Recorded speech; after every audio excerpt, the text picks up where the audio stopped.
अपने बयानों की वजह से उत्तर प्रदेश की राजनीति में चर्चित रहने वाले सुबह सपा के मुखिया ओम प्रकाश राजभर मंत्री पद की आस लगाए हुए हैं। लेकिन ओम प्रकाश राजभर के सामने अभी भी आने वाली हैं कई बड़ी चुनौतियां। जी हां, मंत्री पद की तारीखों का भी ऐलान कर देने के बावजूद भी अब तक मंत्री नहीं बने हैं ओम प्रकाश राजभर। और पिछले कुछ दिनों में उनके लिए जो स्थितियां हैं वो काफी असहज हो गई हैं। आपको बता दें कि समाजवादी पार्टी के साथ मिलकर विधानसभा चुनाव लड़ने वाले ओम प्रकाश राजभर को जल्द ही समझ में आ गया कि अखिलेश यादव के साथ उनकी कुछ ज्यादा दिन तक नहीं निभ पाएगी। ऐसे में नतीजे आने के कुछ ही दिनों बाद उन्होंने अलग राह पकड़ ली। उत्तर प्रदेश की राजनीति में भारतीय जनता पार्टी और समाजवादी पार्टी ही दो बड़े दल शेष बचे हैं। ऐसे में मजबूरन ओम प्रकाश राजभर को दोबारा बीजेपी गठबंधन में लौटना पड़ा। मंत्री बनने की उम्मीद में उन्होंने कई बार खुद ही तारीखों की घोषणा कर दी, लेकिन उनकी मुराद अब तक पूरी हो न सकी है। अब उनके सामने कोई भी रास्ता नहीं। बता दें, यही कारण है कि सुहेलदेव भारतीय समाज पार्टी असहज स्थिति में है। 27 अक्टूबर 2002 को सुहेलदेव भारतीय समाज पार्टी यानी सुबह सपा का गठन हुआ था और इससे पहले बहुजन समाजवादी पार्टी में सक्रिय रहे थे ओम प्रकाश राजभर, जिन्होंने राजनीतिक संघर्ष का लंबा रास्ता देखा है। पार्टी गठन के बाद 15 साल बाद पहली बार उन्होंने सफलता का मुंह तब देखा था जब उन्हें बीजेपी गठबंधन का साथ मिला था। बीजेपी के प्रचंड बहुमत से सहयोगी दल सुबह सपा को 4 सीटों पर विधानसभा में सफलता प्राप्त हुई थी। ओम प्रकाश राजभर पहली बार जहूराबाद सीट से चुनाव लड़कर विधानसभा पहुंचे थे। उन्होंने पहली बार में ही योगी आदित्यनाथ सरकार की कैबिनेट में मंत्री पद हासिल किया और मंत्री पद मिलने के बाद ओपी राजभर ने बीजेपी के साथ दबाव की राजनीति शुरू कर दी।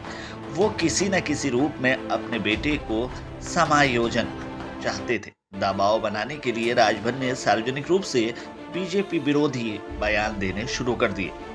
इस पर भी बीजेपी नहीं मानी तो 20 मई 2019 को ओम प्रकाश राजभर ने योगी आदित्यनाथ मंत्रिमंडल से इस्तीफा दे दिया। राजभर को लगता था कि वो लोकसभा चुनाव में बीजेपी को नुकसान करके अपनी अहमियत याद दिलाएंगे, लेकिन ये भी न हो सका। साल 2022 के विधानसभा चुनाव में ओपी राजभर की सुबह सपा और राष्ट्रीय लोकदल ने मिलकर चुनाव लड़ा। इस चुनाव में सुबह सपा के 6 नेता जीतने में कामयाब हुए। हालांकि इनमें से कुछ ऐसे प्रत्याशी थे जिनमें सिंबल तो सुबह सपा का था, किंतु वो नेता समाजवादी पार्टी के थे। ऐसे में उनकी पार्टी से जीतकर आए 1-2 नेता खुलकर समाजवादी पार्टी के पक्ष में दिखाई देने लगे। वहीं ओम प्रकाश राजभर का गणित भी गड़बड़ा गया। सपा सत्ता में नहीं वापस आ पाई। राजभर ने अखिलेश से अपने बेटे के लिए विधान परिषद के लिए सीट मांगी, लेकिन अखिलेश यादव इस पर राजी नहीं हुए। स्वाभाविक है कि ओम प्रकाश राजभर 3 साल बाद भी वहीं खड़े हैं, जहां उन्होंने भाजपा का साथ छोड़ा था। न उनका कद बढ़ पाया था और न ही उनके बेटे का कहीं भी समायोजन हो पाया था। चुनाव के कुछ महीने बाद राजभर ने फिर बीजेपी गठबंधन का सहारा लिया। उन्हें आश्वासन मिला कि जल्द ही वो मंत्री बनाए जाएंगे। हालांकि तमाम तारीखें गिनने के बाद खुद राजभर मंत्री नहीं बन पाए हैं। वहीं राजनीतिक जानकार बताते हैं कि ओम प्रकाश राजभर जिस तरह किसी के साथ रहे, थोड़े दिन बाद उसी को सार्वजनिक तौर पर आलोचना करने लगे। वो सबको चुनौती देते हैं कि आने वाले चुनाव में हैसियत याद दिला देंगे। हालांकि असलियत ये है कि अकेले राजभर की पार्टी कुछ भी नहीं कर सकती है। उनका वजूद बड़े दलों के साथ ही टिका हुआ है, चाहे सपा हो या भाजपा। राजभर पहले 15 साल अकेले संघर्ष कर चुके हैं, लेकिन उन्हें हासिल कुछ भी नहीं हुआ। बीजेपी भी जानती है कि अब राजभर के पास ज्यादा मौके नहीं है, इसलिए सत्तारूढ़ दल भाजपा उन्हें जो भी देगी अपनी अहमियत का पूरा एहसास कराने के बाद देगी। यही नहीं, सुबह सपा को लोकसभा चुनाव में भी अपनी अहमियत साबित करनी होगी, तभी बीजेपी के साथ उनका लंबा सफर चल पाएगा।